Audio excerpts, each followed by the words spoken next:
기독교는 그 역사성을 가지고 있는 겁니다. 역사적인 기독교입니다. 역사가 태동하고 또 역사가 그 어떤 그 진행 과정, 이런 것들을 우리가 성경을 통해서 보는 겁니다.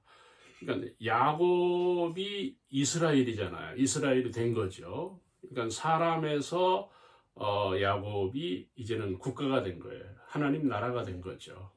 그래서 그 이제 진행 과정을 보면 하나님의 말씀대로 된 거예요. 하나님의 루트, 하나님의 인도하심, 하나님의 그 계획하신 대로 역사가 펼쳐지잖아요. 그래서 그 12 아들이 결국은 그 세계사를 이루고 퍼지는 거죠.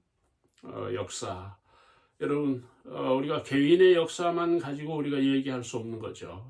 이제는 어떤 사회적인 역사, 이런 국가적인 역사를 우리가 한번 돌아볼 수 있는 그런 여유도 우리들에게 필요합니다.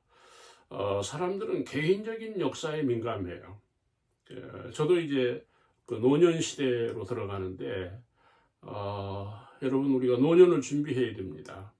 노년이라고 하는 것은 연약한 시대죠. 그러나 우리가 그 극복할 수 있는 거죠.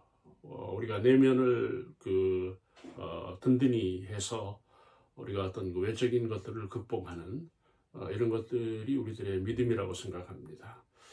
여러분, 그 노년 준비해야 됩니다. 경제적인 문제에서 지금 사회적으로 문제가 되는 게 노년 시대잖아요. 그러니까 노년 시대가 이 50%를 넘는 거잖아요. 젊은 시대가 60%, 노인 시대가 40%가 적정이라고 그래요. 그 사회적으로. 근데 이걸 넘는 거예요, 노인 인구가 많아졌다는 이야기입니다. 이거는 또 다른 사회의 위기잖아요. 어떤 그 생산성이 줄어드는 거고, 소비가 늘어나는 거고, 또는 그 국가적인 책임이 늘어나면서 개인이 무력해지는 거죠. 이런 문제를 우리가 그 현실이니까 우리가 간과하면서 어떻게 극복할 것이냐 하는 문제입니다. 여러분, 오늘 이 그 창세기 42장을 보시면 흉년 시대입니다. 저희 시대가 그 이전 시대와 다른 게 저희 시대부터 제 개인적인 시각입니다. 고등교육을 받은 시대가 된 거예요, 지금. 그렇죠? 그러니까 우리 이전에는 지적 능력이 떨어진 거죠. 그러나 지금은 노인이라 할지라도 고등교육을 받은 거예요. 지적인 능력이 있는 겁니다. 여기서 우리가 그 어떤 이성적인 능력을 발휘할 수 있는 이런 것도 우리가 한번 돌아봐야 되는 그런 시점인 것입니다. 여러분, 지금 연일 우리가 이 과학이나 이 전문가 집단이나 이런 그 언론을 통해서 보는 게 무엇인가 하면 이 위기입니다. 위기. 흉년입니다. 한마디로 얘기하면 흉년 시대를 우리가 극복해야 된다는 거예요. 우리가 흉년 시대를 살아야 되는 거고, 흉년 시대를 우리가 어떻게 지나갈 거냐 하는 문제를 고민해야 된다는 겁니다. 이제는 더 이상 풍요가 없는 거예요. 이건 뭐 역사적인 현실이니까. 여러분, 연일 전쟁하잖아요. 그러니까 우리가 얘기하는 저 남쪽 끝에서 전쟁하는데 우리하고 무슨 관계가 있겠어요. 그러나 이게 다 세계화로 인해서 연결이 된 거예요. 결국은 전쟁의 위기는 뭡니까? 흉년입니다. 경제적인 어려움입니다. 거기다가 우리가 자연적으로 어떤 그 기후변화나 이런 그 자연 파괴, 오염으로 인해서 생산성이 떨어지잖아요. 그렇죠. 이런 가운데 정말 우리가 다시 한번 우리의 인생을 설정해야 되는 그런 과제를 우리가 안고 있다는 것입니다. 오늘 여기 본문에 보시면은 기근 세상인 것을 제가 지난주에도 말씀을 드렸는데 5절입니다. 가나안 땅에 기근이 있습니다. 제가 어떻게 얘기했습니까? 기독교적으로 봐도 기근이라는 거예요. 교회 기근입니다. 이런 영적 기근을 우리가 생각하는 겁니다. 사랑하는 형제자매 여러분, 우리가 그 주어진 시대에는 우리가 피할 수가 없는 거잖아요. 우리가 맞서서 우리가 극복하는 이런 지혜가 우리들에게 필요합니다. 또 하나 여러분 여기서 우리가 간과하면 안 되는 부분이 무엇인가 하면 흉년이라 할지 기근이라고 할 때 그게 뭘 얘기하는 겁니까? 양식입니다. 양식. 오늘 이 본문이 바로 그 부분을 이야기하는 거예요. 그러니까 가나안의 기근이 들었다는 이야기는 하나님 나라의 기근이에요. 믿음의 사람, 교회 기근입니다. 그런데 아이러니는 애굽에는 기근이 없다는 거예요. 애굽에는 그 기근을 극복했다는 거예요.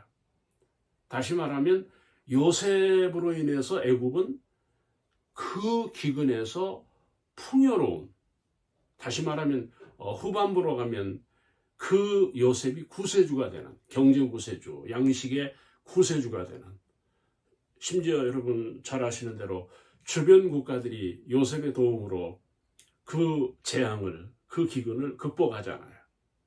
나는 여러분 우리가 이 교회라는 게 뭐 천국 가고 구원받는 문제를 넘어서서 현실적인 거예요. 현실의 능력인 겁니다. 여러분 종교가 현실성이 떨어진다는 거 아닙니까? 그렇죠. 그러나 기독교는 현실적인 거예요. 교회가 현실감이 없으면 안 되잖아요. 어떤 사실적이고 시대적이고 어떤 실제적인 게 복음이에요. 그렇죠. 여러분 현실적으로 우리가 어떻게 정말 인간답게 살며 우리가 하나님의 사람답게 우리가 어떻게 세상을 사느냐 하는 문제를 우리가 지금 바라보는, 지켜보는 겁니다. 여러분 요셉이 애굽에서 그 기근을 극복시키잖아요. 그러니까 우리도 이런 믿음이 우리들에게 필요한 겁니다.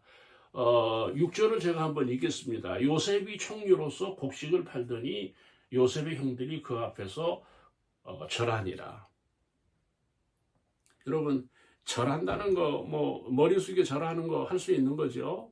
그러나 여기에 의미는 뭡니까? 하나님의 예언입니다. 이스라엘이 결국은 요셉에게 절함으로 형통해지는 어떤 새로운 이 삶이 펼쳐지는 그런 것들입니다.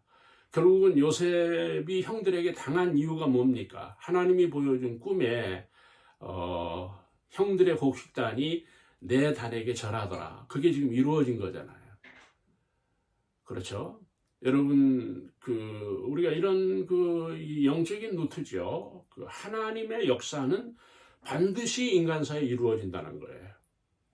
이게 성경이잖아요. 그래서 우리가 하나님의 말씀을 우리가 믿는 거죠. 기반으로 하는 거예요.